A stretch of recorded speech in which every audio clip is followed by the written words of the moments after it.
Chang Hong रूबा का indoor unit का PCB board आपके सामने मौजूद है। इन्वर्टर पीसीबी बोर्ड है, ठीक है। तो यहाँ पर जो है इसमें फॉल्ट आ रहा है कि इसकी जो डिस्प्ले लाइट है वो ब्लिंकिंग कर रही थी और कुछ देर बाद ऑफ हो जा रही थी। मतलब इसमें मुकम्मल लाइट्स ऑन होती थी फिर ऑफ हो जाती थी, तो मतलब कुछ भी ऑपरेट नहीं हो रहा था।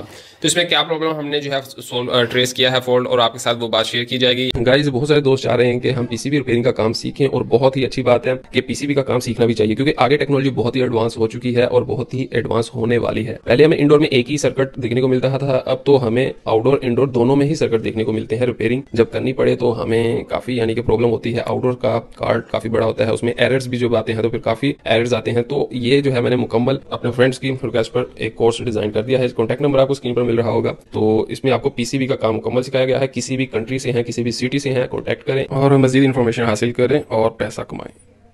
यहाँ पर जो है आपको क्या करना है, यहाँ पर जो है ये डायोड जो है आपको देखने को मिलेंगे। 4 डायोड एक तरफ इकट्ठे लगे होंगे। ये असल में एक ब्रिज बना हुआ है, ठीक है, ब्रिज रेक्टिफायर बना हुआ है।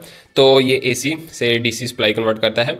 तो उसके बाद जो है आगे ये पावर आईसी और चॉपर, और उसके बाद ये है हमारा मेन डायोड, जहाँ पर हमें 12 से 15 वोल्ट मिलने चाहिए, ठीक है। तो यहाँ पर मुझे 12 से 15 वोल्ट कुछ भी नहीं मिल रहा था। यहाँ से मैंने एक ऑटो कपलर जो है वो निकाल दिया है। तो इस ऑटो कपलर का इसमें प्रॉब्लम थी।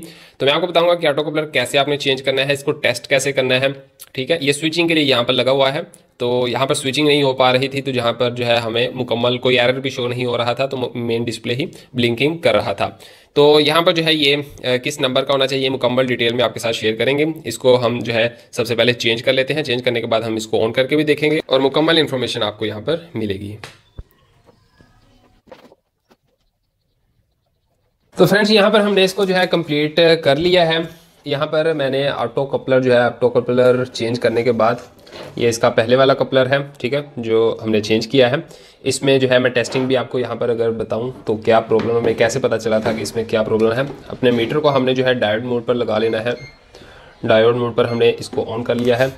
अभी यहाँ पर जो है इसमें एक लाइन वाली साइड होगी जो कि आपको यहाँ पर मैं क्लियर करना चाहूँ तो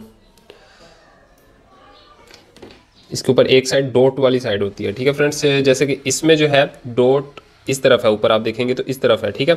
और ये डॉट वाली साइड जो है, ये दो जो पॉइंट्स हैं, ये एनोड और कैथोड है।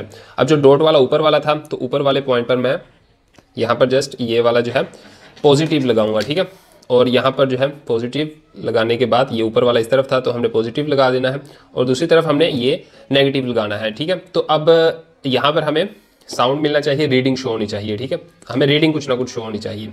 तो यहाँ पर मैं लगाता हूँ तो ये बिल्कुल भी शो नहीं कर रहा, ठीक है। तो इससे हमें पता चला था कि ये हमारा ख़राब है। इसे शो करनी चाहिए थी रीडिंग, जबकि ये ख़राब है, ठीक है। मतलब स्विचिंग का काम नहीं कर पा रहा था। अभी हमने इसको चेंज कर दिया है। अभी हम इसको ऑन करके आपको टेस्ट करवाएंगे। मीटर को मैं साइड पर कर लेता हूँ, ठीक है फ्रेंड्स।